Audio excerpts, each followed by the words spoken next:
Now I see you running, coming for my come up. Broke out all your shackles, turned it to some armor. Used to be the judge, but now you have no honor. To die with your pride is to live with all your karma. Now you wanna stay. Now you wanna stay. Peace, peace, family. Welcome. We got a good one today. Tap in. Let's go.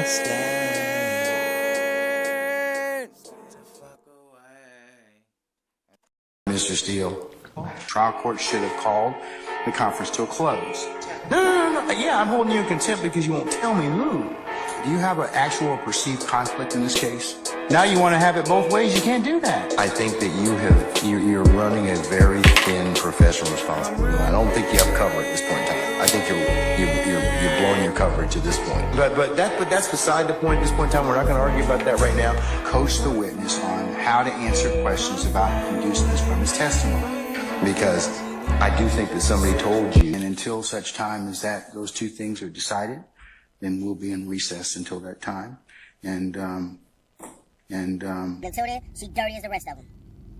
Ms.love, Glanville, and Hilton are running a nice little triangle sweep right now with goddamn information and disinformation. Those, I repeat.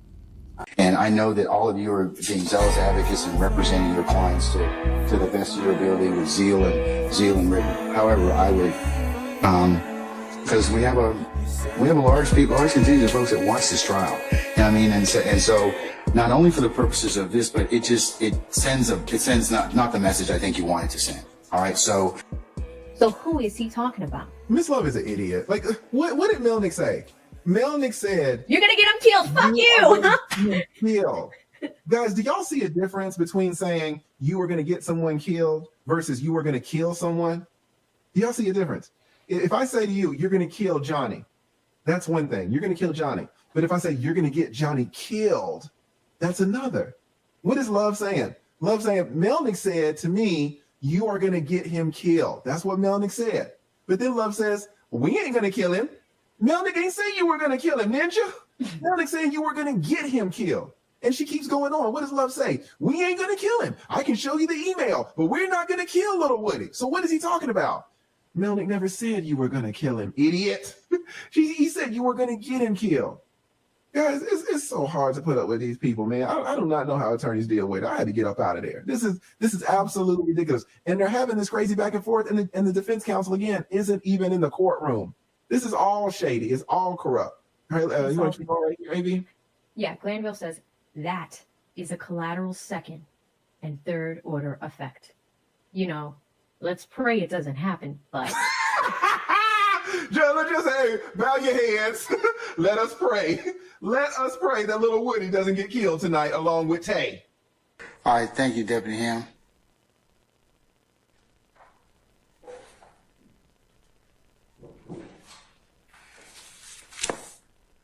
Anybody else joined us since we last recessed, other than Mr. Uhalski, who I haven't seen so long? He's growing a mustache. Look, you see the energy change a little bit. We ain't seen Shannon smile the whole time. That's the first time we seen Shannon Stillwell smiling. Made aware last week the court was going to do an in-camera review of the ex parte proceedings on June the 10th of 2024. In considering whether or not to have an in-camera discussion or review of the records, this court has decided to release the entirety of the transcript of those proceedings as courts want. But guys, it looks like we have some really good stuff for you tomorrow. Oh, I have the full transcript. Oh my God, I got the full transcript. Are y'all ready? Let's just go in. Sorry, we're doing it. We're gonna go another 2 hours if we have to. Here's the full transcript. It's 56 pages. I don't know if this person even had, if that conversation was even had within my presence or hearing. I don't. And I'm going to take judicial notice of the following timeline. On Friday, June the 7th, 2024, Mr. Kenneth Copeland was granted immunity from prosecution pursuant to 24-5-507A, and that'll be marked as courts 2. I didn't say you did anything wrong. he can make a decision not to testify. And we have decided that whatever Mr. Copeland says, he will have immunity in this trial, in this proceeding. And that has been the state's decision, and the state can make that decision. And we have so done that. Mr. Copeland be compelled to testify and not insert his Fifth Amendment privilege and testify as a witness in this proceeding. Mr. Copeland, can you take a look at that order for me, please, sir? All right, let's just go through it right quick, okay? Okay? All right? You have to answer yes or no, sir. All right. Okay, all right. I'm not trying to trick you. I'm not trying to do anything other than explain this to you, all right? Okay. Okay, all right. For all y'all who've seen this part already, I know I'm just skipping through for those who haven't seen it so we could get a quick little catch up to how we got to where we at. Thanks for being here. Hit the like, hit the subscribe, tap in. Appreciate y'all, family. To compel your testimony, and our district attorney, Ms. Willis, she has the purview of determining whether or not your testimony is needed for a particular trial. I don't even have that authority. Your attorney doesn't have that authority. You can't decide that. She makes that decision. So the transcript will be court 1. His immunity agreement, Mr. Copeland's, will be court 2. Mr. Copeland, who was represented by Mr. Jonathan Melnick and advised of his rights and obligations, during the proceedings on Friday, June the 7th, which will be marked as courts 3, the transcript of those proceedings, Mr. Copeland invoked his Fifth Amendment privilege and was held in contempt, and that will be courts 4, Mr. Copeland's order of contempt. If you don't testify, I could hold you in contempt and jail you because the way that you get out of that contempt is to just testify. Your attorneys told me you're going to invoke your Fifth Amendment privilege. Done, said. So that already proved that they already knew he was pleading the Fifth for sure, because he said it right there. And then also they threatening him already.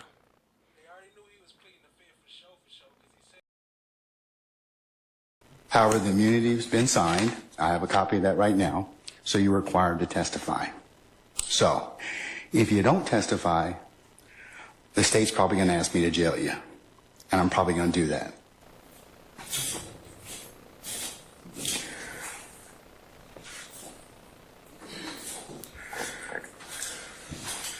Mr. Copeland, have a seat, sir. All right, good morning again, sir. Shout out to Crown Tonic. Okay. I see you. Sir, it is your intent to testify today, is that correct? Yes. Okay. All right. Summon our jurors, please, Sergeant Ingram.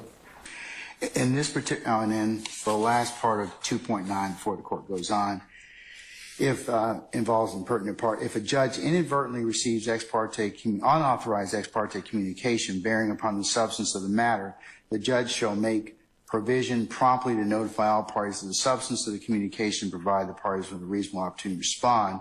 And as I mentioned earlier, I'm going to release the entirety of the transcript to you all to use as you see fit and before any other further examination of Mr. Copeland. Well, I think the implications, and for what's going on right now with the recusal. So what changed that made him release them transcripts? Remember last he was telling everybody. He told Miss Merchant no. He told Steele no. He told Weinstein no. What changed that made him release them transcripts? All of that affects all the defendants the same. I think we're all impacted no matter what happens. So if the judge is recused, we'll all get a new judge. And then a decision will have to be made of what happens with the trial when we get that new judge. Does the new judge slide in and we try to rewind everything back to June the 12th? Because that's what the law requires. How do you rewind what the jury has heard? Can you rewind what the jury has heard? I would argue you probably can't do that. So do you have a mistrial? Well, we'll see how things go. Mr. Melnick informed the court that he was not going to be in attendance of any further proceedings as he would be on leave effective 10 June of 2024. The court informed Mr. Melnick that his leave, or had discussions with him that his leave was not proper and that he needed to be in attendance on Monday, June the 10th of 2024 with Mr. Copeland. But can you be back for Monday morning? That's just it. I can't. Is this something I can take up off the record? Well, I kind of have to call him on Monday. I do. Mr. Melnick relayed that attorney Kayla Bumpus would be representing Mr. Copeland. Okay? All right. So that's where we are at this point in time, is that Monday morning I will bring Mr. Copeland back out. It is, I don't relish the fact of holding him in contempt, but. So that proves right there, Monday, that Mr. Melnick was supposed to be there, or whoever he had to come, and then they would discuss him testifying. But that's supposed to be in front of everybody, not in chambers and ex parte secret meeting. That's all I have at this point in time, because he's been given immunity. On Monday, June the 10th, before court, Mr. Edward Chamberlin, the court's litigation manager, informed the court that the state wished to have an ex parte meeting with the court. And Your Honor, the state has a matter we need to take up ex parte with the court. Okay. And you see right there, she requested the ex parte meeting. They was trying to act like it was because Woody was scared, like he requested it. But no, Ms.love asked for it that day. All right. I mean, there's no choice. I have no choice, because that is the next session of court. On Monday, June the 10th, before court, Mr. Edward Chamberlin, the court's litigation manager, informed the court that the state wished to have an ex parte meeting with the court. No subject matter of the ex parte meeting was told. June of 2024 was taken down by Miss Christina Weaver, the court's official court reporter. This ex parte hearing was held in chambers starting at 9:10 a.m. Present along with the court were Miss Kayla Bumpus, attorney or ADA Miss Adrian Love. Also present were the DA's investigators, Mr. Long and Mr. Hamilton. I don't know if this person even had, if that conversation was even had within my presence or hearing. I don't. The ex parte hearing stood in recess from 9:34 to 10:03 a.m. to await Mr. Copeland's arrival. The ex parte hearing began at 9:10. Present in chambers were Judge Glanville, ADA Love, and attorney Kayla Bumpus. Court reporter Christina Weaver and investigators Antonio Long and Rashid Hamilton. He wrote back and said, "You are going to have him killed. You have made him, you are making him a target. Fuck you." That is what he wrote in an email. Yo, guys. Hit the like button. This is tea. Now we're figuring it out. Oh my God, let's go back in. I'm making me small so y'all can read. Wow. On page 22, there's an entry by Ms. Weaver. The entry says, Judge Glanville exit chamber at 9:33. So from 9:10 to 9:33, the only people that's in the chamber is Love, Antonio, Long, Rashid, Miss Christina, Miss Bumpus, the judge, and the judge leaves, right? You see that, right? Now, listen to what Love says. We would like to just go into another courtroom and talk to him. Talk to who? Are they saying they're going to go talk to Woody?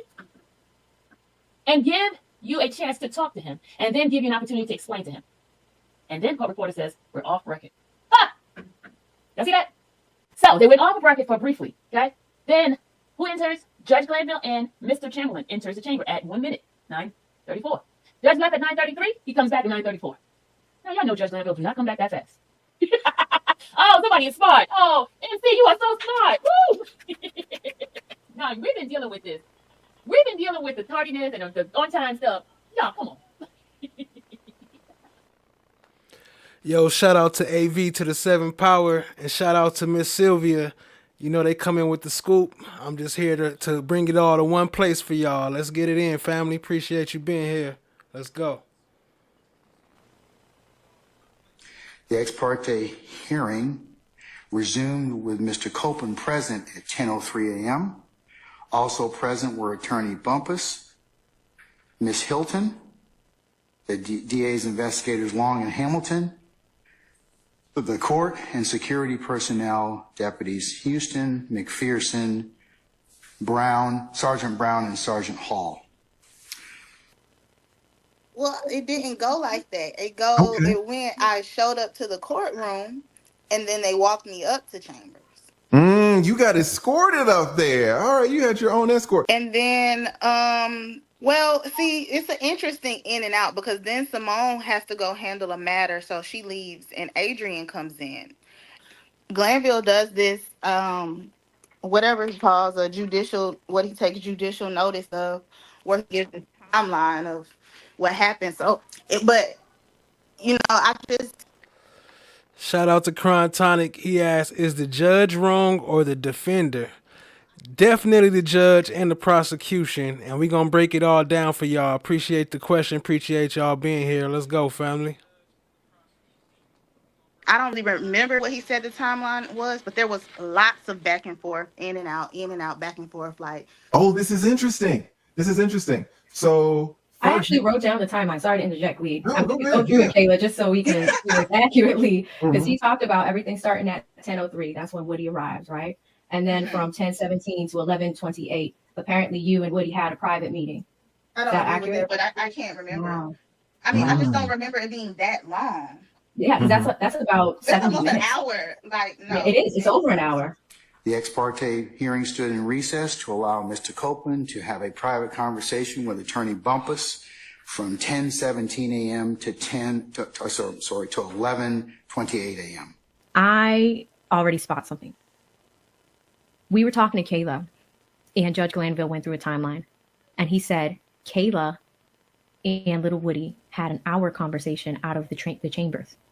I've been reading this for like, I don't know, almost an hour now, and we're on page 32. We're halfway through the transcript. Glanville didn't give us a correct timeline. So this is the point, 36 pages in. This is the point where Little Woody leaves the chambers, and Little Woody goes and speaks to Kayla for a little bit. Judge Glanville, ADA Simone, court reporter, investigators Long and Rashid left the chambers at 10:17, and they came back at 10:33. So look at that, right? That's already a misconception.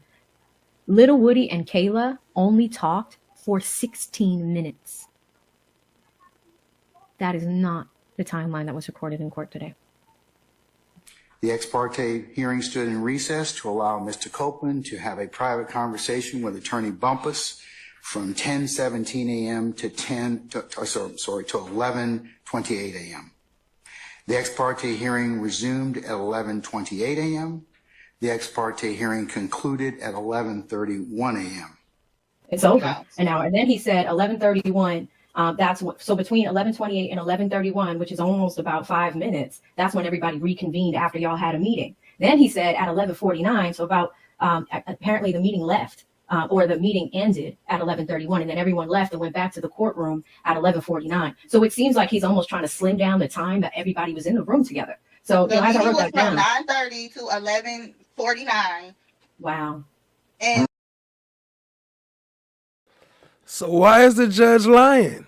What reason do he have to be lying about the times? You know why he had to lie about the times? Because he edited this transcript. When one lie, you got to start another lie and carry on to another lie. there were in and out moments of everyone. But the meeting was, I was like drained. It went on for a long time.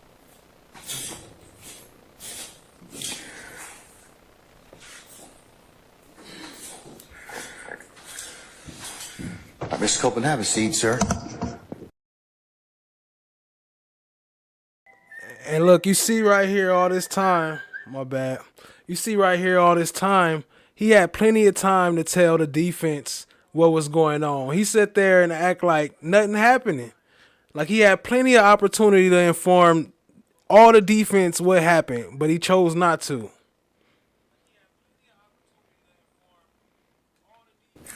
All right, good morning again, sir. Good morning. Okay. Sir, it is your intent to testify today, is that correct? Yes. Okay. All right. Summon our jurors, please, Sergeant Ingram. Well, then that's my... I got a problem with you now. Well, that's fine. I mean, I got a problem with you now. well... I would suggest you don't say any more. I've already said it.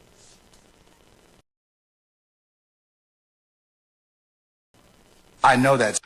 The court arrived in courtroom 1C at 11:49. That will, and the transcript of those proceedings starting as of 11:49, or when the court presumed that held the proceedings on 10 June in courtroom 1C 2024. Those that will be marked as courts 5. The proceeding in 1C commenced. Shout out to Lady Loves Life. She said, Jug Suge Knight. Facts. On the record at 11:52 a.m. A lunch recess was had at 12:51 p.m. The parties returned from lunch, and Mr. Steele informed the court that he had a motion, and that was at 1:46 p.m.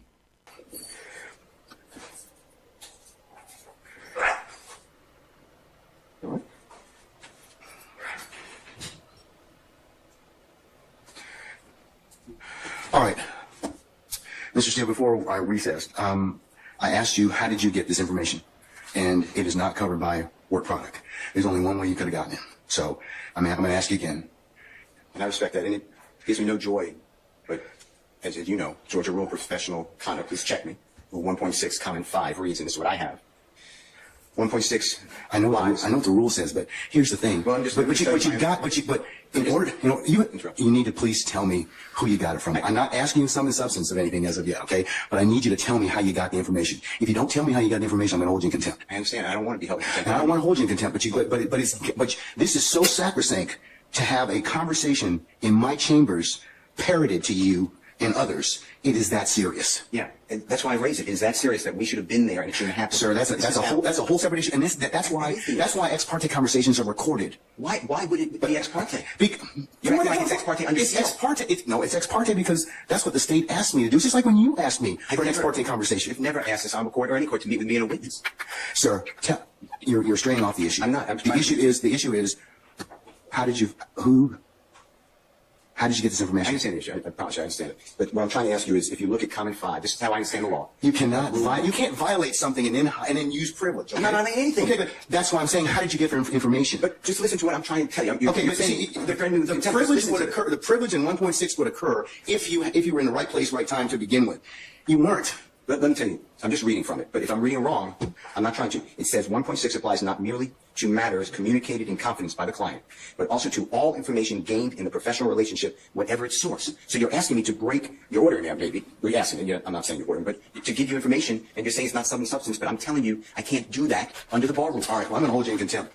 And you can think about it. 5 o'clock today, we'll see where you are at that stand on that point. Because no, that's not what I understand the rule to be. I've not asked you sum and substance of what was said. I asked you how you got it. I can't do that. Yes, you can, because I have an idea how you got it. Well, your idea. I have an idea how you got it, but that's improper, sir. Your idea may be wrong, and you're asking me to listen. I told you the first time, and I'm not. Sir, I don't want to hold you in contempt, but this is that serious, Judge. You cannot eavesdrop and get information that was not meant for you to hear at that particular point in time. Judge, listen, I'll do whatever you want to 5 o'clock or thereafter. But what I'm trying to tell you is, Your Honor, this is so serious to me. We need a hearing, and I'm moving for a mistrial. It is my understanding, based upon information belief, from whom? Part of it. From whom?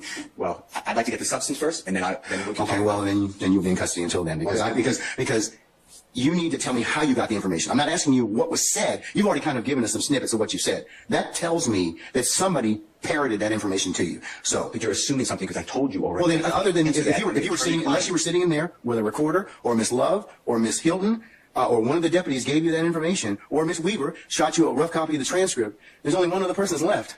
Well, Your Honor. And if that person gave you that information or shared that information with you, she probably violated privilege. Well, let me tell you 2 things. One, I don't know how that is a privileged communication. It shouldn't be. Well, it's because she has a client she's supposed to represent. Who are you talking about? But anyways, I'm not going to have I'm not going to have any further conversation about this. I want to know, the question still remains. I want to know who gave you the information? I'd like to know what information happened outside our presence. That's really it. You can go into custody. I think the court needs to again declare this trial based upon. Okay, and I'm going to deny your motion. I'm going to deny your motion. I understand that you spoke with a witness outside our presence. And whenever, yes, I have an ex parte conversation, which is appropriate. And you influenced the witness based on information belief, and I'd like to have that on the record. All right. I mean, I don't know why that's so hard to do. If nothing happened bad, that's fine. But you're acting like, tell me who it is and don't talk about the substance. Why can't Why can't we have an issue that was outside of presence? It should not have been. Because you got some information that you shouldn't have gotten. Why? Well, we can. That's for another day. But why? Okay, why that's for another day. In the first place, I didn't know about this stuff. That's for another day. So I raised it as soon as we found out about it. Well, I gave you the case I'm relying on. I assume you read it. If you didn't read it, you should read it. It's a material part, a critical part of the case. When a judge speaks with a witness outside the presence of the accused, the court has said it's right there in Division 2. Okay. That is a material or critical part of the case, and it's an automatic reversal. Mr. Steele. But you're acting like it's Mr. Steele. That is not when. That is not the case when. It's a critical part of the case. And you see his guard dog standing back there behind him? Like, move up off my shoulder. You ain't about to do nothing. Go sit your ass down. And somebody discloses information in a ex parte conversation that one of the parties lawfully asked me to hold. You're not supposed to have communication with a witness who's been sworn. You know, I'm not telling you. I'm just saying if you read the case, I'm assuming you read it. That's what it says. And you did it. As a safer speaker, you said. In asking and then Mr. Steele later that afternoon was held in contempt. However, he was allowed to continue representation of Mr. Williams. The court, in asking Mr. Steele questions of how he received the information that he proffered in open court, was only concerned about the integrity and security of the conversations that were had in chambers, not whether those conversations were the subject of proper ex parte conversations or the sum and substance of what was told to him at that time. Jurors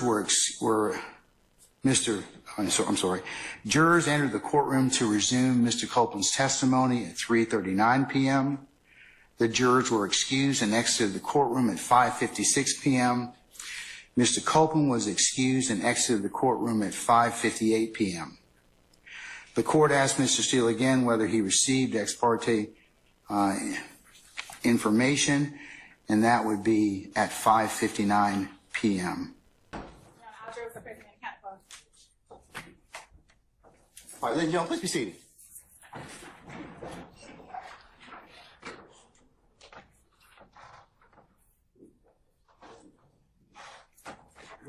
I know I should have came in with the, you know you done fucked up, don't you? You know you done fucked up. Look at them over there. That shit look sneaky what they doing right now. What they talking about in the jury already on their way in. They know they fucked up. All right, listen, it's as you can see now, the hour is almost 6 o'clock, and there's some things we had to take up, so we're going to recess for the evening.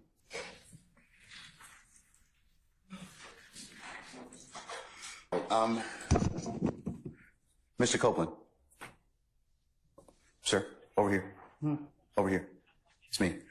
The state has filed an order of request asking that you be relieved of your custodial portion of this particular contempt on the condition that you just continue to come back and give your testimony, okay? So I will release you from the custodial portion as long as you come back tomorrow morning. Fair enough? If you're not willing to do that, I'm going to leave you where you are. So the choice is yours, sir. The state's asked me to sign the order saying, hey, if you'll come back tomorrow morning, all I want to know is that that's the case. I'll be back. All right. 9:30 tomorrow morning, okay? All right. All right. All right. We can let Mr. Copeland be released and processed. Say again? Yes.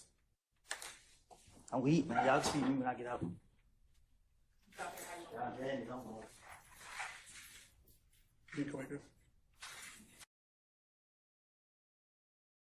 Woody said, y'all don't want them to see what I look like? Y'all don't want them to see what y'all did to me? I want to come out there in my blue, my county blue. Right.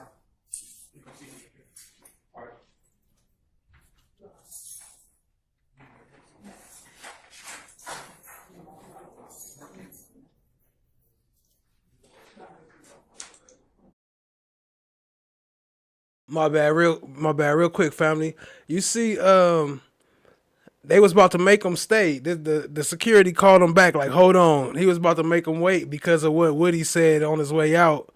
You see, he's still threatening them, even though he's free now.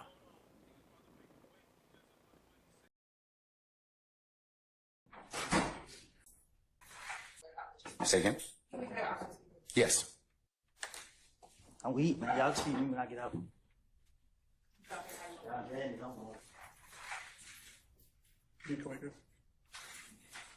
Right. Look, he like, hold up, hold him right there. You good? You good? You sure? All right, never mind. Go ahead. You can let him go.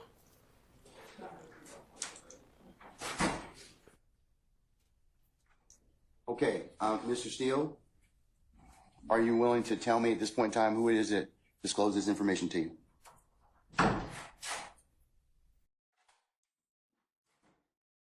Unbeknownst to me, GACDL is here, but they're not being allowed into your courtroom. I presume they're outside. So I'll wait on them to come GACDL in the building. I'm asking you, sir, because the contempt is for you. It's not to the Georgia Association of Criminal Defense Lawyers. Look, he don't want to fuck with GACDL, not to the Georgia, not the defense lawyers. He already know. He done fucked up. Well, I didn't call, but I presume they're outside. So You don't even want to let him in. I'm asking you, sir, because the contempt is for you. It's not to the Georgia Association of Criminal Defense Lawyers. Well, I didn't call, but and that's. Let me just finish. Okay. Because you said to me that you figured out somebody told me this information, and you somehow said it is privilege, which I can't imagine, or I eavesdropped. So to me, eavesdropping is a Title 16 crime. So they brought down lawyers. But they brought down lawyers. The lawyers are not allowed into your courtroom. No, we just Or they're not in your courtroom. we just don't have any space, Mr. Steele. And plus, they're welcome to go to. See, his mics wasn't working, but don't trip. I got the volumes up for you. Tap in, hit the like button, hit the subscribe. I just need 2 more to hit 400. I appreciate you. 8H. I mean, I told Sergeant Ingram that we can let in as many as we possibly can, that will fill up our benches at this point in time, that won't violate our security protocols, but that 8H is available. And 8H then has to have a right to counsel because they're here, and I'm not going to. Do you have an attorney that's here for you, sir? Sure. Ashleigh Merchant is here. She's the president. Okay. All right. Well, we'll let Ms. Merchant in. That's fine. Ashleigh Merchant. Yeah, Ashleigh Merchant. Ashleigh Merchant, yeah. Right, Ashleigh Merchant is present. All right. Ashleigh Merchant in the building. I have told your client, you represent Mr. Steele, is that correct? For the purposes of the contempt. I've entered the order. I've entered the contempt already. I'm entering the order. I'm about to enter the order. I've held him in contempt earlier from today's proceeding by him not telling me who it is he got this information from. I'm not asking him for any of the sum and substance of the communication. He's been disclosing that, however, and that's why I kind of want to know who told him that. So if he tells me who it is that disclosed that to him, he will be able to purge himself of that contempt, and he's done. That's the only thing I'm asking for at this point in time. If not, then as you well know, as a criminal contempt, there's no supersedis bond, there's no appeal, and I'm going to put him in custody for this evening. And if he wishes to, which he can still purge if tonight Keith Adams emails me or you email me and tell me, well, it was X. So I'm going to give him as much flexibility to purge himself of this contempt. Only thing I want is, because of the way this information was disclosed, it is troubling to the court, and it's since it was a ex parte communication. We won't get into the merits of everything else that Mr. Steele has proffered and everything else, but that's the only thing I'm trying to do at this point in time. So, Mr. Steele's counsel, Ms. Ashleigh Merchant, and Mr. Alex Susor entered the courtroom. Mr. Steele was held in criminal contempt. That order of that contempt will be marked as Court 6, and the proceedings concluded at 7:41 p.m. The court further takes judicial notice of the following statements proffered by Attorney Brian Steele, in open court upon information and belief stated to the court, which are still unknown.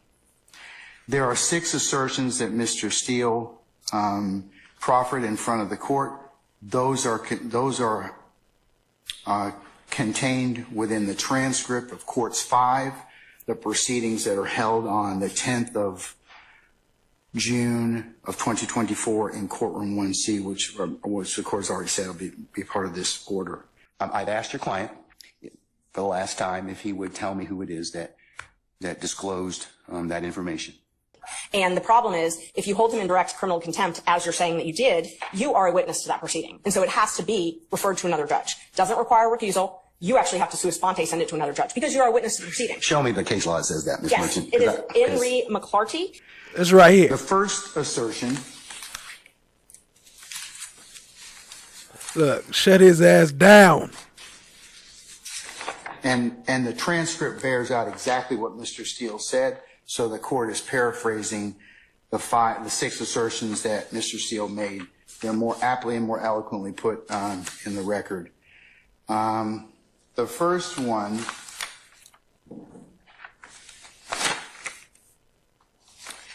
involves his concern that supposedly in chambers, this honorable court reporter, court at times, district attorney or district attorneys before the DA's office, as well as investigators, sheriff, and deputies, Mr. Copeland and his counsel met together. None of the defense team, to his knowledge, were present. You see Love? I'm going to repeat again. You see Kayla, you see Christina, you see Antonio, you see Rashid, and you see Judge Glanville. Okay? Let's marinate on that for a minute. Oh my God. Entered chambers at 10:03. Also present were Judge Glanville, ADA Simone Hilton, Attorney Kayla Bumpus, Court Reporter Christina Weaver, investigators Antonio Long and Rashid Hamilton, and Deputy Houston, Deputy McPherson, Sergeant Brown, Sergeant Hall with the Fulton County Sheriff's Department. Allegedly. Second assertion he makes is that Mr. Copeland intended to plead the Fifth Amendment. Lil Woody. But y'all did this intentionally. Ms. Hilton. No, we did not. You and I had this conversation, Mr. Copeland, on Friday morning. Lil Woody. You know my child's birthday was next week. Ms. Hilton. But what did I tell you when we met with each other? I said to you, you asked me, what is the one thing that is going to get me in jail? Didn't you ask me that? And what was my response? If you plead the Fifth. And that's exactly what you did on the stand, Lil Woody. But what did I tell you before I got to that point? I told you the whole time Tuesday, Wednesday, Thursday, Ms. Hilton. But I told you were giving immunity, Lil Woody. That I was pleading the Fifth, Ms. Hilton. No, you did not, Lil Woody. I told you every day I was pleading the Fifth. I'm taking the Fifth. Okay, you're taking the Fifth, but you've got immunity, but you still want to, are you going to testify? That's the thing. But they didn't know? Basically, whatever you have to tell us, you'll tell us. Say no more. Do you wish to testify, Mr. Copeland? Is that no? You have to say no on the record. Say it again. Do you wish to testify? He said I can tell him whatever I got to tell him. That's so I testify. You will testify. Yeah. Third assertion is that Mr. Copeland, as a party, was sworn. Third assertion. And Mr. Steele asserted that this particular conversation was, in fact, a critical stage, and that the defendants had the right to be present. What will get you in trouble is you just invoking your Fifth Amendment privilege because you have been given immunity. Listen to this. Or you don't think the defense would have had stuff to object to and stuff to talk about in these points? Like, they forced his testimony without them being there and trying to act like they didn't do nothing wrong. What's wrong with these people? as who? Who is this, y'all? Who is that? What does it say? Who? As Miss who? Can somebody tell me what? Ms.love. Thank you, MC. As Ms.love, not Ms. Hilton. Love is not in there. Remember, y'all? They didn't mention Love. Right? Remember, Love has not talked to him. Remember? Because she wasn't there. She went down to go get Hilton. We haven't heard anything about her being in the room. But according to this, as Ms.love said this morning. So when did we see Love talking to him? We didn't see Love talking to him, did we? Remember, Ms.love said, if you lie, if you overtly lie about something, like if you tell a bold-faced whopper, then they can indict you on a particular charge. Somebody got some explaining to do, y'all. How did Love tell him something earlier? We don't see any transcript saying anything about Love being there talking to him. Do you see? And Love said maybe we could talk to him in another courtroom. Could it be possible there was a conversation? So this is not a full transcript. This is a redacted transcript, y'all. I'm highly disappointed in Judge Glanville. I'm highly disappointed in Ms.love. And I called y'all dirty before, just from how y'all was operating with the bias part of it, but I didn't think y'all would go this goddamn far. I understand sometimes you gotta paint in the gray. I understand that part. But what I don't understand is how the hell y'all think y'all gonna get away with it. Judge, you know good and damn well that is not the full transcripts. That's not the unredacted transcripts. That's literally what the hell you decided to put out. Some people gonna watch this video and go study that, so you're admitting you're wrong? No, I'm not. The fifth group of assertions involve Mr. Copeland not going to testify. The fifth group of assertions involve what Ms. Attorney Hilton claimed or said to the witness, to include the court, involving allegations of coercion and witness intimidation, and that he has, his counsel had the right to be present. He's not. There is nothing he can say. He could lie. That puts him in, you know, Judge Glanville said, peril.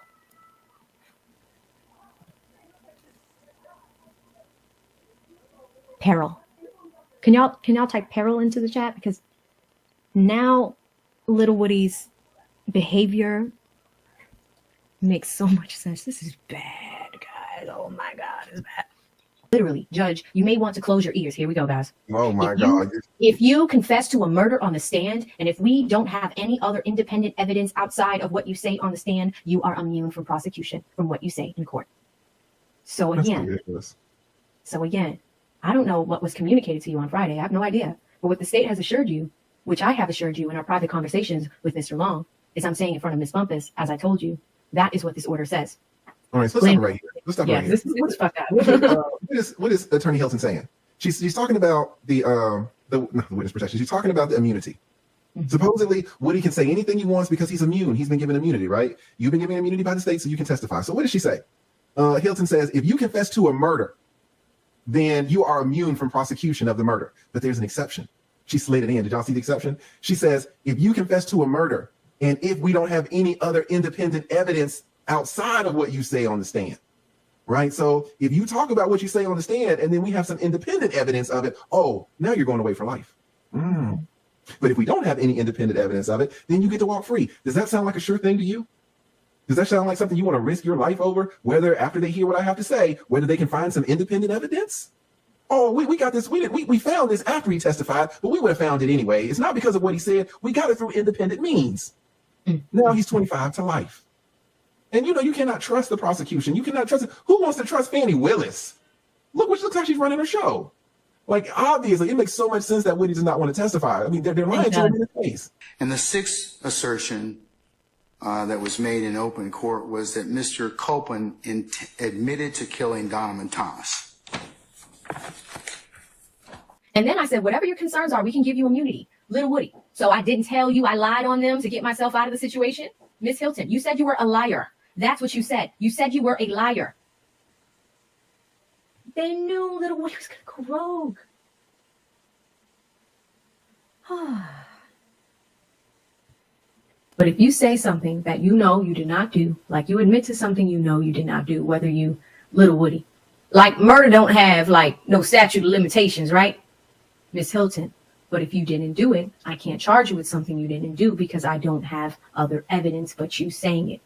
Lil Woody. But y'all don't like Miss Bumpus. You can charge him with false statements and he will be back in jail. That is what I'm trying to say.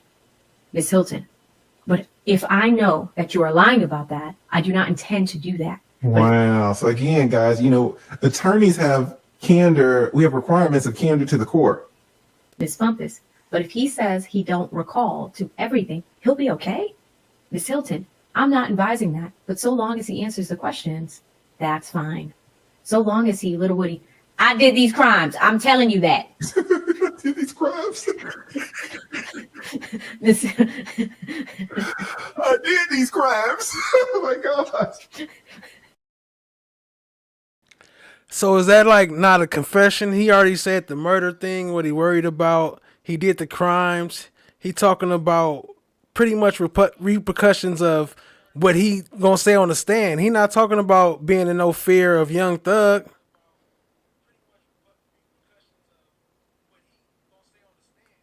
Atlanta is fucked up, guys. I don't know what to tell you. Atlanta is fucked up. This is crazy. I did these crimes.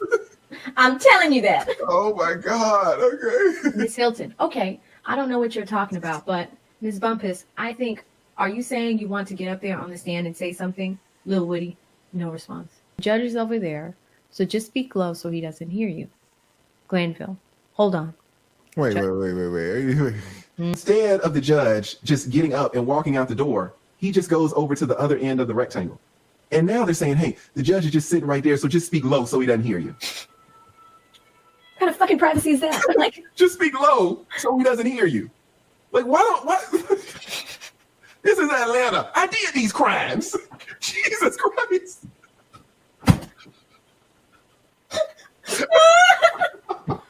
They'd be like, Lead Attorney, why did you retire? I got nails everywhere. I did these crimes. Oh my God. I cannot believe she said talk low so this judge sitting across the table don't hear you. He couldn't get his ass up to go outside. He had to sit right there. I'm gonna just go sit on the other side of the rectangle. Hell no, this is all fucked up. Speak low. Hell, this is Atlanta for real, boy. He couldn't even leave the room. This is a bullshit. All right, pick it up right here. From 10:53 to 11:28. So again, he said that they had an hour to themselves, and it looks like they had 30 minutes to themselves. At some point after Mr. Steele was held in contempt by this court in the afternoon of June the 10th, it was brought to the court's attention, not at the court's request, by security personnel that video footage of what occurred outside courtroom 1C shows the interactions between Ms. Bumpus, Mr. Steele, Mr. Adams, and Mr. Sharp.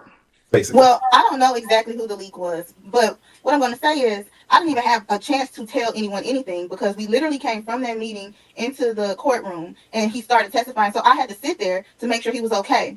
When we went on when we went on break or whatever, I did have a conversation with all of the attorneys. And, you know, I say that because I was caught on camera. So. Right. You on camera. And the judge has already said, hey, we're not going to go down this road anymore. It's fine. Kayla, I'm not going to put you in jail. It's fine. It's fine. No contempt. It's fine. So what you're saying that you were not the initial leak. Is that fair to say? Right. But then once Woody started testifying and they went on break, then you did have a conversation with the defense attorneys. How did that go down?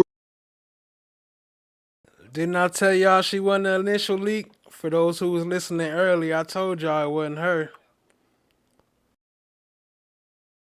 Who was the first defense attorney that you approached and said, hey, let me talk to you for a second? How did that go?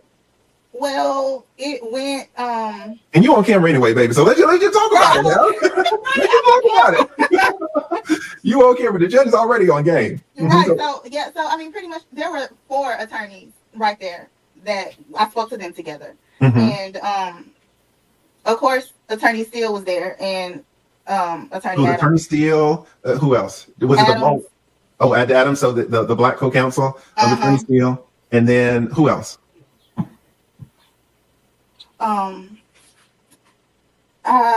Was the bald white guy there? Yeah, Max. And I think that might have been the only ones, but I talked to them on several occasions that day.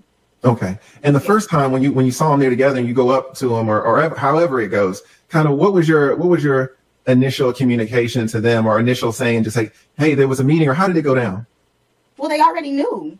Oh, they already knew about the meeting. Yeah. So it was they didn't know everything, but they knew a lot. Oh, okay. Because again, you weren't the initial leak. So there was already a leak. So they already knew. Yeah. And then you went up to them. And so did they start asking you questions or kind of how did that go? Yeah, just went like, then I was able to talk to them and tell them, I guess, from a legal perspective, what happened. Because I was the only attorney there and definitely the only defense attorney. But I don't know who told them initially, but of course it wasn't a legal perspective. Got you. So they start asking you questions. Now, when you talked to them, was this before Brian Steele made his announcement to the court that he knew that there was a secret meeting? So he talked to you, and then after, well, let's see if this is like this. First, he gets the information from a leak, from a source, from a whistleblower. Then after that, at some point, he talks to you and kind of confirms that actually there was this meeting. And then after that, he goes up to the microphone and addresses the court and asks the court about the meeting. Is that right? That's right. And I remember, as soon as he did it, I got up and I ran out of the courtroom. You were like, I gotta get the heck up out of here.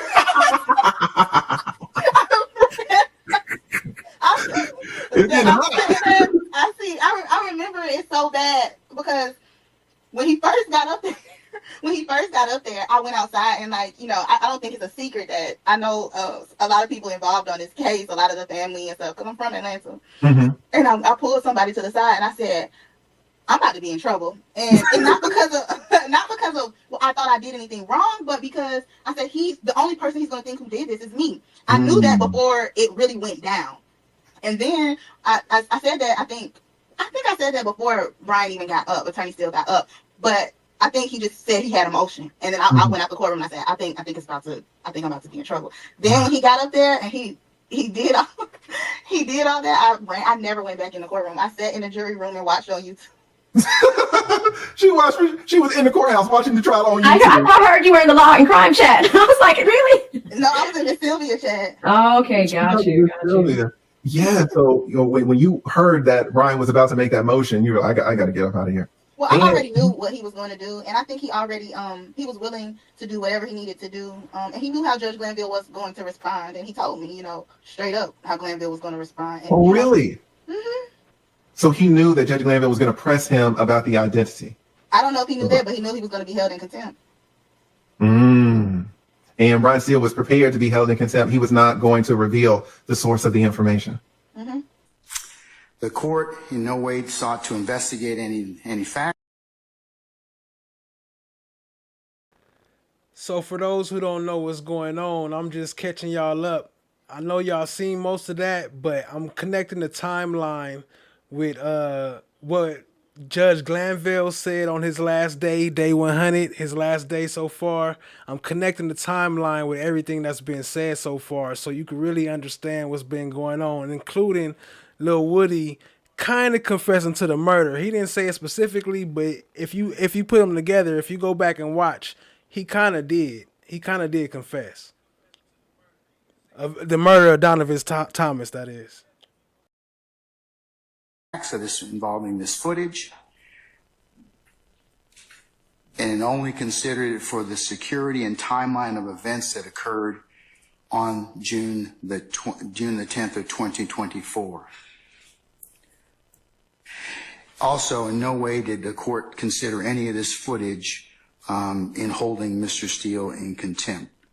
And as I said, mentioned it only for the purposes of considering the security and breach of information that occurred within the court's chambers, not for whether or not that was truthful or not.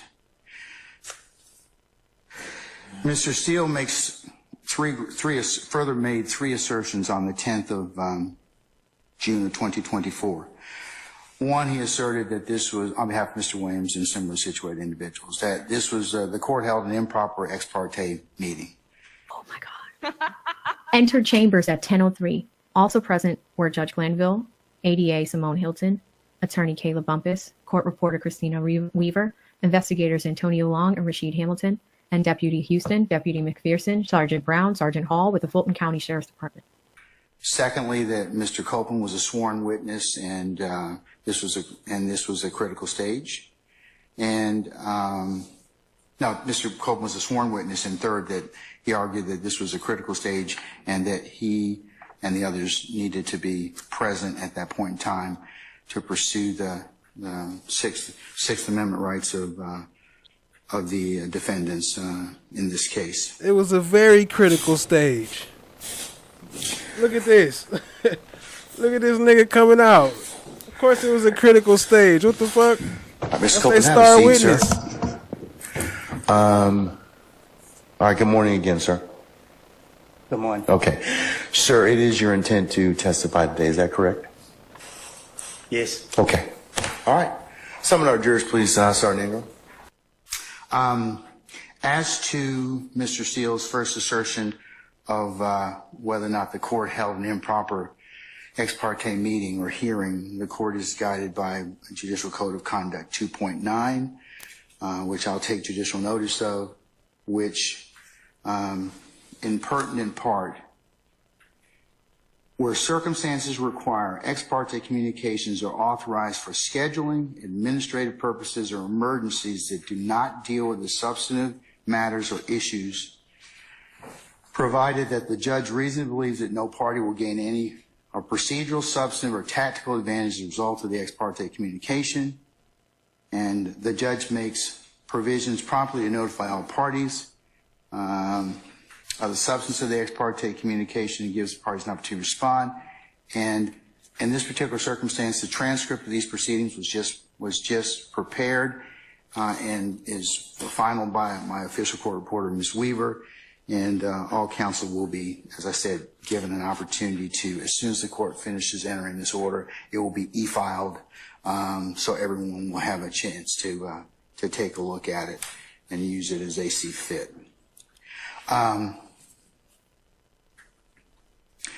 In this particular, and then His the attitude last way part of different, ain't 2.9 it? Before the court goes on, if involves an impertinent part, if a judge inadvertently receives unauthorized ex parte communication bearing upon the substance of the matter, the judge shall make provision promptly to notify all parties of the substance of the communication, provide the parties with a reasonable opportunity to respond. And as I mentioned earlier, I'm going to release the entirety of the transcript to you all to use as you see fit, and before any other further examination of Mr. Copeland. Ms. Bumpus, so you're pretty much saying you didn't ask for this. Lil Woody, I didn't. Ms. Hilton, but we gave it. He doesn't have to ask for it. Ms. Bumpus, I know. I mean, I'm just saying. Ms. Hilton, right. He doesn't have to ask for it, but to alleviate whatever his concerns were, we gave him immunity. He didn't have to ask for it. Ms. Bumpus, so if we wouldn't have had this, I'm just saying, this is so he can understand it. I'm walking him through. Ms. Hilton, Ms. Bumpus, would he still have to testify, or would he have been able to plead the fifth? That's what he's saying. Ms. Hilton, if he did not have immunity, Ms. Bumpus, yes. Ms. Hilton, yes, he could plead the fifth. Lil Woody said, that's what I'm... Ms. Bumpus, that's what he's trying to say. He's trying to say he didn't have to ask for this. Ms. Hilton, but he... Don't you think the defense should be there to argue with this, with that conversation right there? Doesn't have to ask for it. Now that we've given it to him, because that's on us. So now that we've given it to him, it's in order.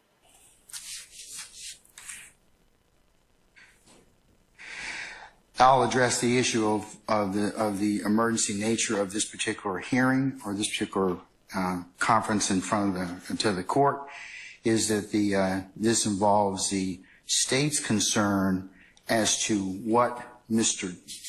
Copeland was in fact told by his counsel, Mr. Melnick, and his understanding of the immunity agreement pursuant to 24-5-507. And that the conversations that were had in the transcript will bear out that no tactical or other advantage or any testimony that was stated during that particular hearing would be anything other than the court and or the state communicating, along with Ms. Bumpus, his lawyer, who was there the entire time, his witness's understanding of his immunity agreement. Invoke your Fifth Amendment privilege or failing to testify, you say, I'm not going to testify. All right.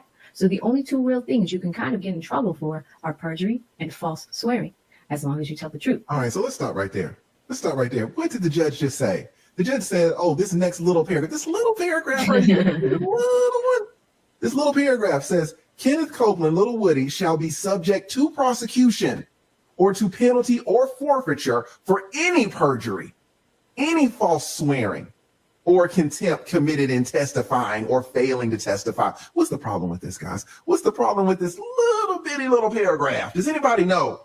Does anybody remember? What's the problem with them putting this in the order that Lil Woody shall be subject to prosecution for any perjury? I mean, he can't lie. Does anybody remember what the hell what's the problem with this? What did the black chick just tell him? What did Hyatt just tell that man? She said, oh, well, if you get up on the stand and lie, I'm not going to prosecute you. That's what she said verbally. Mm-hmm. That's what she said verbally. We just read it.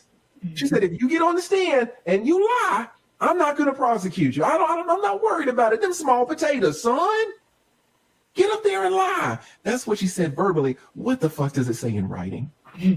That's why Lil Woody asked for it in writing. What does it say in writing? She's like, oh, Lil Woody, you got immunity, baby. You can get up there and tell the truth. You can get up and lie. Now, I would prefer that you told the truth. The truth is a nice thing. But if you get up here and lie, I'm not going to prosecute you. That's what she said out her mouth. But what does that little paragraph say? This is so fucking corrupt. It's so bad. And the judge is there listening. The judge heard when Hilton said, "Oh, I'm not going to prosecute you," knowing that the damn little paragraph is right there. He didn't interject. He didn't stop it. He let her go. He didn't correct it. The judge let the state lie to this man. Mm-hmm. This is insanity. And, you know, I cannot believe this. This is our judicial system. The judge, the chief judge, Judge Glanville, no defense attorneys around to correct this. None. Not a single one. This is insanity. All right, you want to pick it up right here? Yes. However, it is ordered that Kenneth Copeland shall not be required to produce evidence that can be used in any other court in the state, the United States, or any other state. So basically, if you commit perjury, false swearing, or contempt committed in testifying, that means if you just invoke your Fifth Amendment privilege or failing to testify, you say, "I'm not going to testify." All right.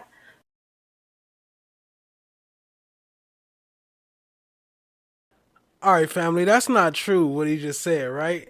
Read that sentence right there. So basically, if you commit perjury, false swearing, or contempt committed in testifying, that means, so it blanked out, and then that means if you just invoke your Fifth Amendment privilege, that's not what that means. That's two different things.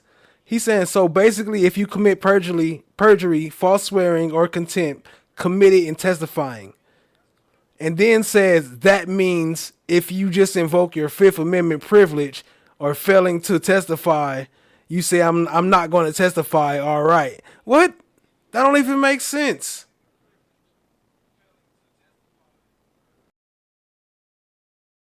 So the only two real things you can kind of get in trouble for are perjury and false swearing. Perjury and false swearing. That's them the same shits that the girl was like, "No, I'm not going to prosecute you." And now the judge is saying, "Oh, you're going to get in trouble." Ain't that about it? Okay, pick it up right here.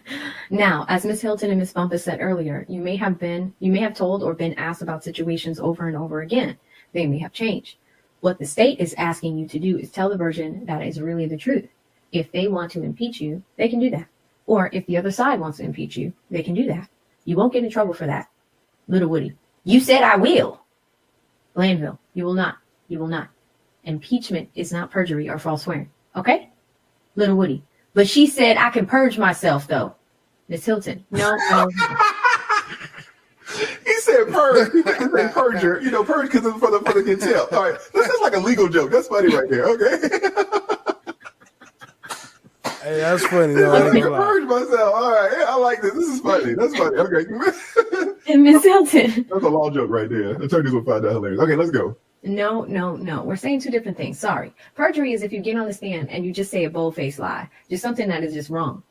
Say you say I did something, and all the other times you have said I have not done it. And really, while it's perjury, it's really just an inconsistent statement. Oh my God. Like if you got on the stand to say I did X, but in 2015 you said I never did X, then that was what I'm going to impeach. I'm going to impeach you on everything you said in 2015, meaning I'm going to say, okay, today you said I did X, but in 2015. This does not mean, however, that such conferences are unconstitutional. Indeed, some situations the trial judge may find an ex parte conference necessary. It's a First Circuit case from 1983 where the court cites, in the exercise of the court's residual power to ensure a just trial, protect jurors and witnesses, a judge may, in rare circumstances, feel it necessary to confer with a juror or witness on the record, but outside the presence of others, including the defendant. One such conference may be where a juror or witness, having been threatened, wish to speak with a judge privately about a threat. A witness may not feel free to discuss any threats in presence of the defendant or even counsel for the defendant. We agree that the First Circuit that an ex parte conference is appropriate in that situation. They say see United States versus Arroyo, and it's ANGULA. It's at 580 F 2nd, 1137, pinpoint 1142, and 1141, 1142, Second Circuit case. The judge then lost all his swag. Defendants and counsel from in-camera proceedings permissible in multiple defendant trial, where certain defendants had cooperated with government and received death threats. Exchange occurred before the court, and the court should have made sure that the inducements made as in the ex parte conference were completely and precisely disclosed. Similarly, so hold on, he trying to slide in this death threat shit, But that whole ex parte meeting, they didn't say nothing about no death threats. They was talking about him being held in contempt. In this matter,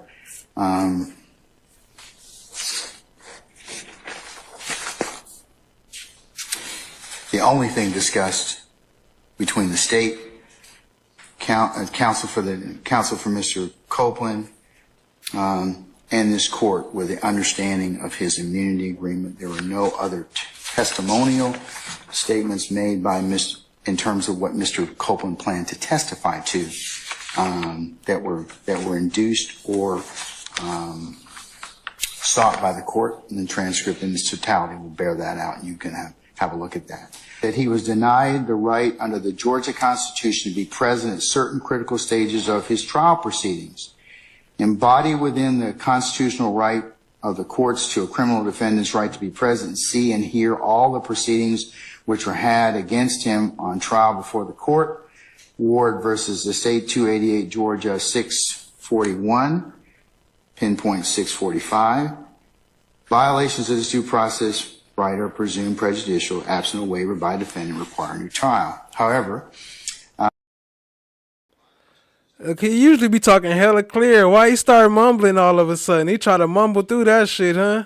Them violations. There were no violations of this due process right are presumed prejudicial, absent a waiver by defendant requiring a new trial. However, there were no violation of Bruner's right to be present. The right to be present attaches to any stage of a criminal proceeding that is critical to its outcome if the defendant's presence would contribute to the fairness of the procedure. And that's Huhhhh versus the state, 274 Georgia 110, pinpoint 111. Thus, a critical stage of a criminal proceeding is defined as one in which the defendant's rights may be lost, defense is waived, privileges claimed or waived, or one in which the outcome of the case is substantially affected in some other way. And in this particular case, the court is of the opinion, basing on looking at the case law, that that this was a proper ex parte meeting pursuant to Rule 2.9, as well as the no party gained any tactical advantage, and that the proceedings as a whole are released to will be in the terms of the transcript. So what was said can readily be seen and utilized by the defendants. Instances, remand will be necessary when the right to be present claim under the Georgia Constitution is raised for the first time on appeal from criminal conviction. So Mr. Steele's raised this at the appropriate time, and the court is in fact considering it. And the Georgia Constitution guarantees. Facts. They gonna free him. It might take a little time, but it's too much fuck ups for him not to get out from this shit. For those who don't know, I'm just tapping in the timeline so we can all see what exactly happened according to this bullshit that he lying about right now. So let's get it in. Appreciate y'all for being here. Hit the like button, hit the subscribe. I only need 2 more for 400. Let me get that. Appreciate you. Let's go. Criminal defendant to be present, see, and hear all proceedings in which are against him on trial before the court. Criminal defendant's right to be present under the Georgia Constitution attaches to any stage of the criminal proceeding which is critical to its outcome if the defendant's presence would contribute to the fairness of the procedure, but the right does not extend to situations where a defendant's presence would be useless or benefit but shadow. And under the Georgia Constitution, defendant who is represented by counsel need not be present for portions of the trial that involve questions of law and consist of essentially legal argument about which the defendant presumably has no knowledge. It is well settled under the Georgia Constitution guarantees a criminal defendant the right to be present and see, hear all the proceedings which are had against him or trial before the court. It's Prickett versus the state, 314 Georgia 435 at 441 pinpoint. This right attaches to any stage of the criminal proceeding that is critical to the outcome if the defendant's presence would be contributing to the fairness of the proceeding. Yeah, you're right. They're going to be going for another bond, Ron Barnes. And this is part of the reason why right here, because of what the judge saying right here. This part they violating. They got no choice but to give them a reset. But the right does not extend to situations where the defendant's presence would be useless or benefit or shadow. The court further takes no position on whether Attorney Bumpus disclosed confidential or attorney-client matters. The fuck do that mean? The court takes no position on whether Attorney Bumpus violated the duty of candor to other counsels involved in this case. These two questions can be resolved by the State Bar of Georgia and or our Supreme Court. The court further takes no position on whether Mr. Steele, his use of the June 10th proffered information, as his use on behalf of Mr. Williams falls within our guidelines as set forth in the Georgia Rules of Professional Conduct. Sir, as a result of this transcript release, the court withdraws the show cause for your client and others who may be present who are present in chambers on the 10th of June of 2024. And as I mentioned earlier, we were going to have a show cause hearing on Wednesday, the 3rd of July. I am canceling that indefinitely. He canceling that indefinitely. And I'm going to tell you why. Look, I just looked it up. Okay. The court takes no position. To use this phrase, you are indicating that you are not in position to make a judgment or offer an opinion on something. For example, as I have not seen the evidence, I'm in no position to judge whether or not the accused is guilty. So basically he's saying he know he's not guilty, but he gonna just cop out and say, I'm in no position because I haven't seen the evidence. So he's still trying to blame him, which he was saying he want to bring him up in Supreme Court. So I think they're gonna still try to get him on that, but it ain't gonna go through, of course, as we know. But they still trying to hold him guilty though. Him and Bumpus. No position. In fact, I've canceled all of that, so we will not be holding that particular hearing, okay? All right.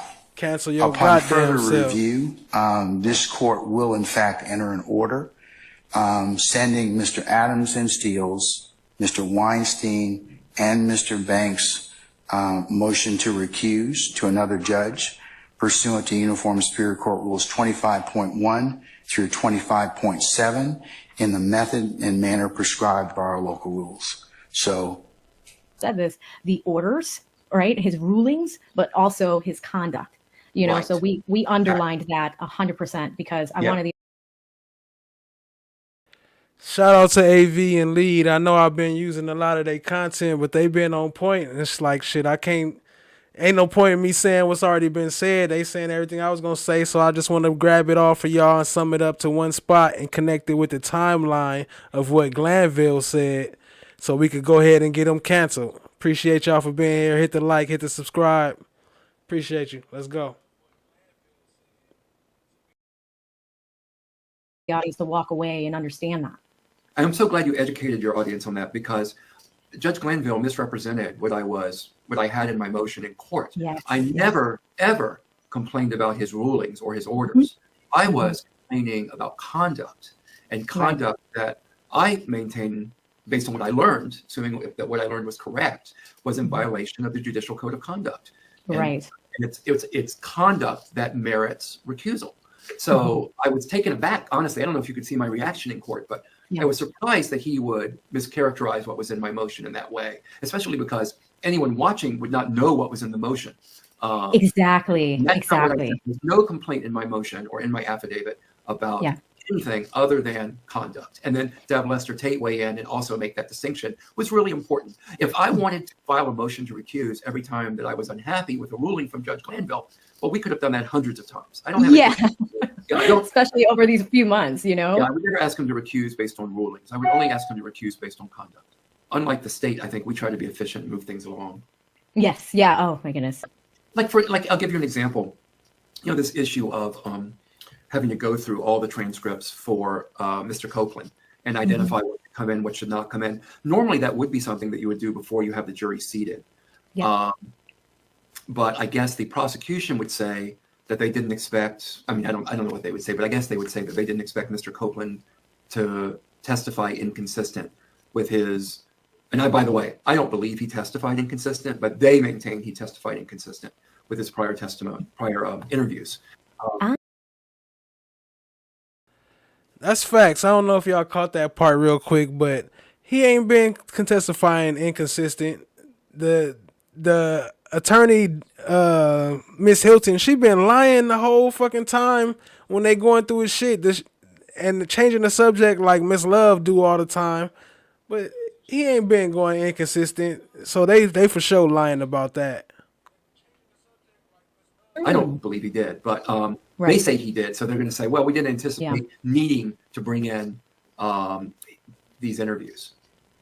Wonderful, wonderful. And then just to close, because I know we're kind of short on time here, but I want to be respectful of your time as well. Yeah, absolutely. What are the next steps specifically for your client, for Gotti, for his legal journey, Diamante? How do you plan on building on this momentum and securing a favorable outcome for your client? Okay, so what's going to happen next is some judge eventually is going to hear this recusal motion. I hope that they're going to be hearing it next week, ideally. I don't believe any judge in Fulton County can hear it. So I think it's going to eventually be moved to a judge outside of Fulton County, which could potentially delay things a little bit. But I'd still hope it would be heard next week. The judge does not have to, under the rules, does not have to have a hearing. The judge could just rule on the paperwork. But given the profile of this and the charges, I would imagine that any judge would want a hearing. So we'll have that hearing. We'll await the ruling of that judge. I wouldn't have filed a motion for recusal unless I thought one was merited. So we should, hopefully the judge will be recused, and then a new judge will be assigned to the case, and we'll see where things go. Wonderful.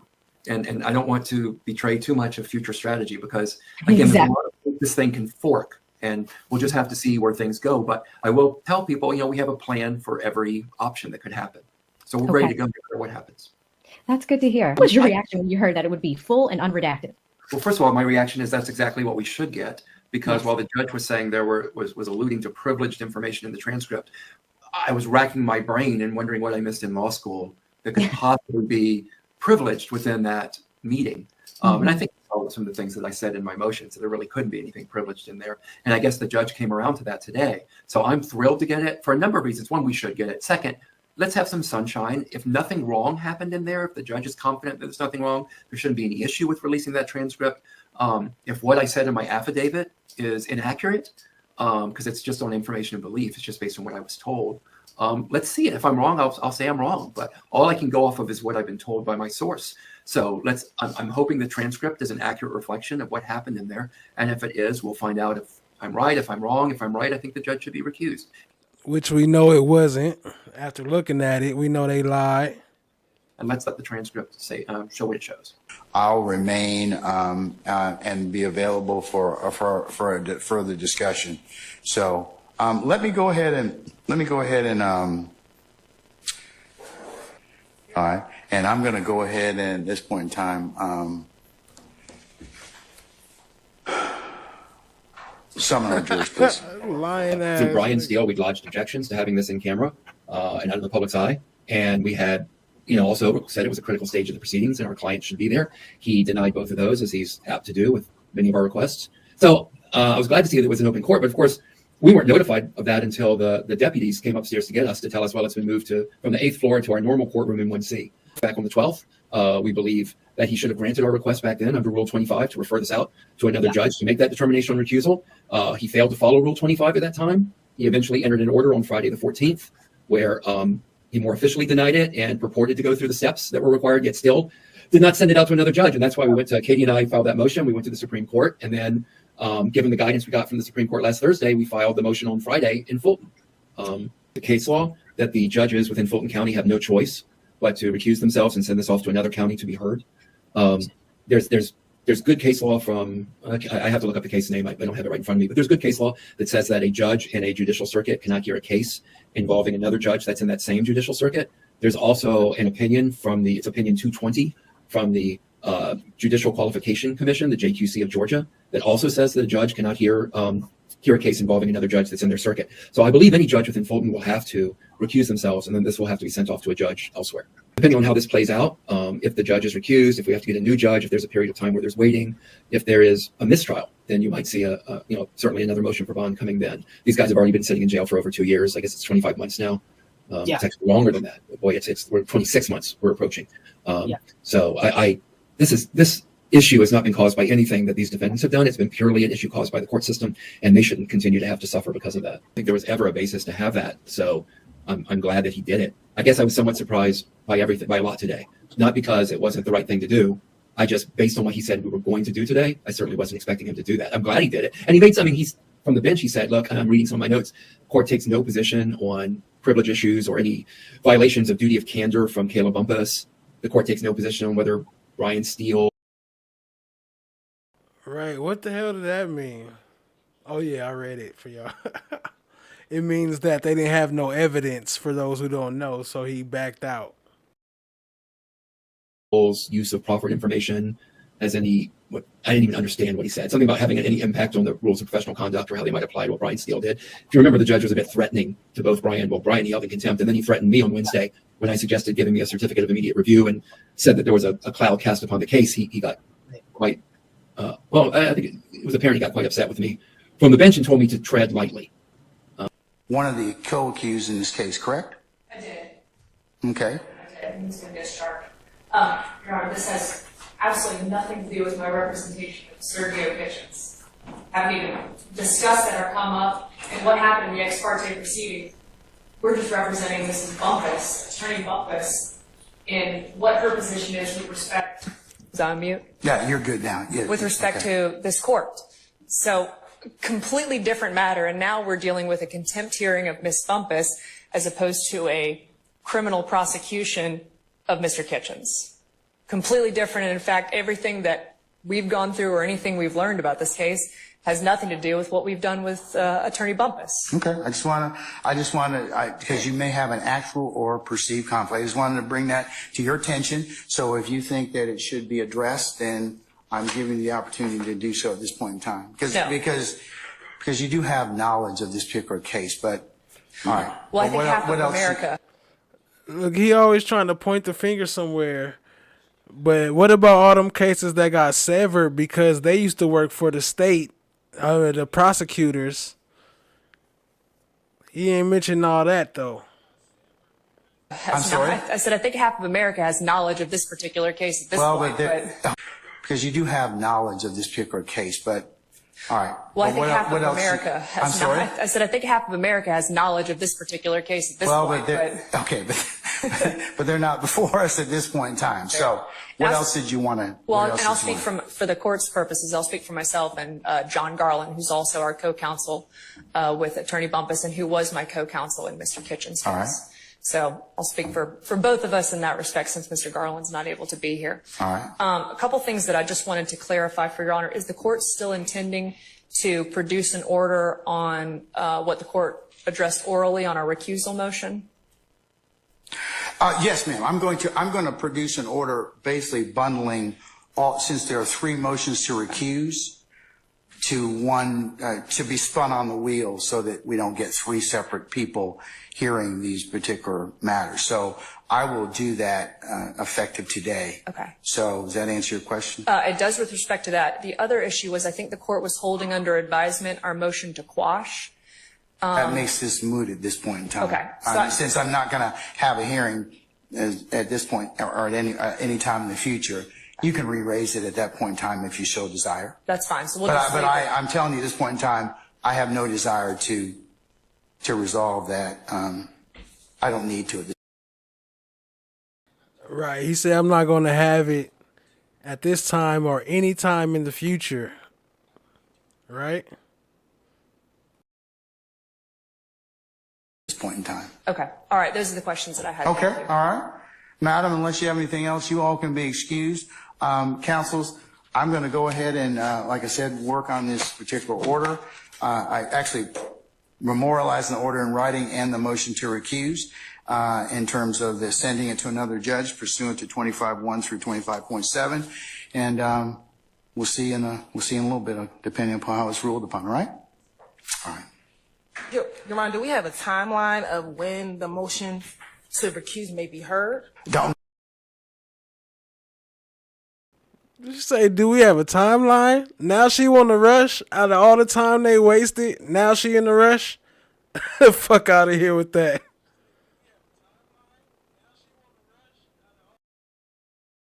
No, that has to go to another. All right. Your Honor, do we have a timeline of when the motion to recuse may be heard? Don't know.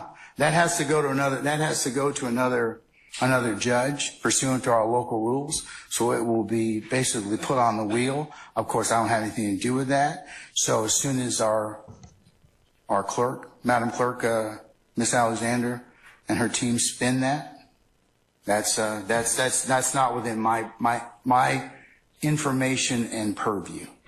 Is this something that we can expedite? I mean, the state does have very concerns that we hold the jurors indefinitely regarding this matter. Is that anything that could be expedited so that... Expedite. Oh, now she worried about the jurors. The state is full of shit, yo.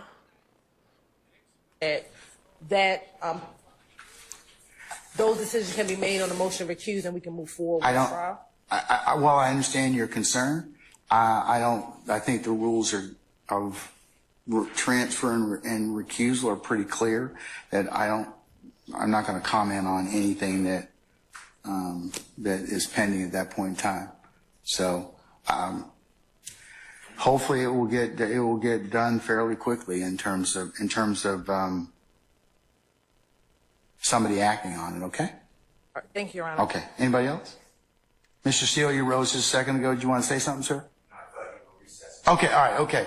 Okay. Then we're in recess, and we'll see you in a little bit. Okay. All right. We're in recess. So we'll take him up because that's our first session of court. We won't be having anything else until then. And Your Honor, I would like to ask that the court convey to Mr. Melnick. No, we couldn't go all the way through without Ms.love saying something. Committed and held in the Fulton County Jail until the end of this trial, and that statute gives the court the ability and probably, depending on how the court feels about it, the absolute duty, given the necessity of Mr. Copeland's testimony, to hold Mr. Copeland in the Fulton County Jail until he decides to purge himself of the contempt of court by providing testimony. I will never back off of that. And if y'all don't like it, I don't care. I will never back off of that stance. But all right, this is my bonus for today. My bad for those who be loving they Seti Nash, but that shit is comedy for me.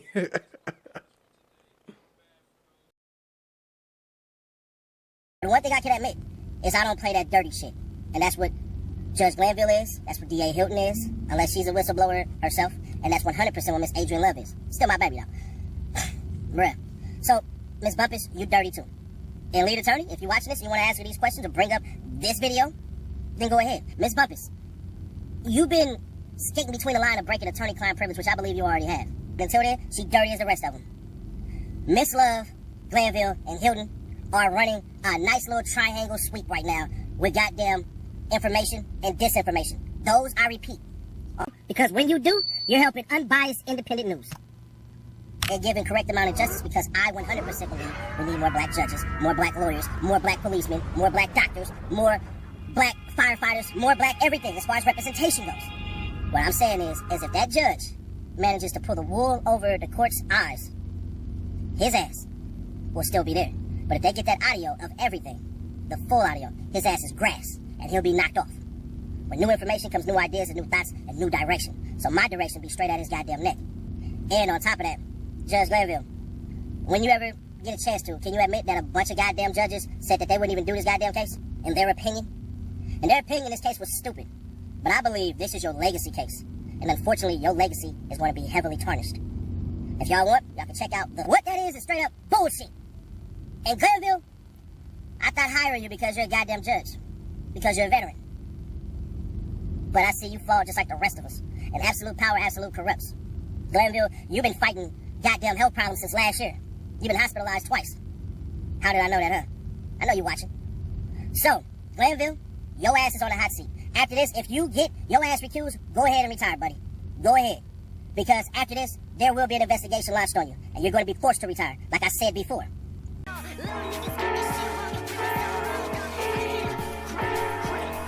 And further appropriate Hey, remedies, that Your Honor, shit we is would hella ask the suspicious court. to me, though. Like, if you listen to what he said, like, the type of threats he making, like, that's like some inside, like, the stuff he said, like, where'd you even hear that from at first? Which is like, all right, but why would you even use that type of information? That's like some blackmail, blackball type shit. Like, nigga, you're going to be out of our organization type shit. But anyway, that's another subject for another time. I'll tap on that later. Appreciate y'all for being here. Hit the like, hit the subscribe. Much love, family. Let's hear a little bit more before we roll out.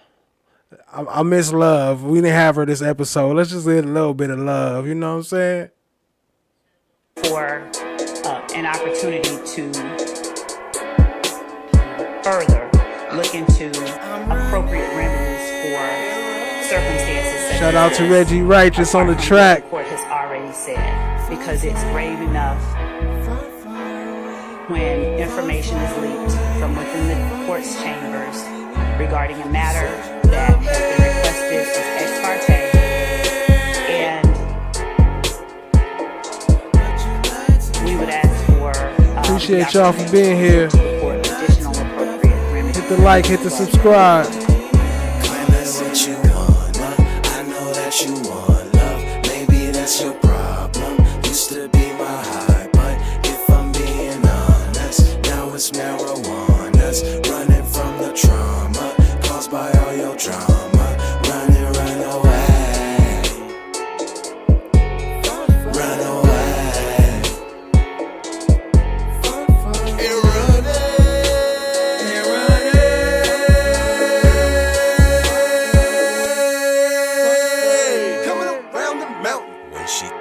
here she comes, yeah. Never leaves home without it. Holds a grudge, yeah. Memories come in silence. Memories of screaming, shout. You want green? Eat a salad. Pull the rug. Now you off balance. You said I'm nothing, but now I'm something. And now shout out to Ron Barnes. I bet you 100. Shout out to King YouTube channel. Shout out to Crime Limitless. Crime Tonic Limitless.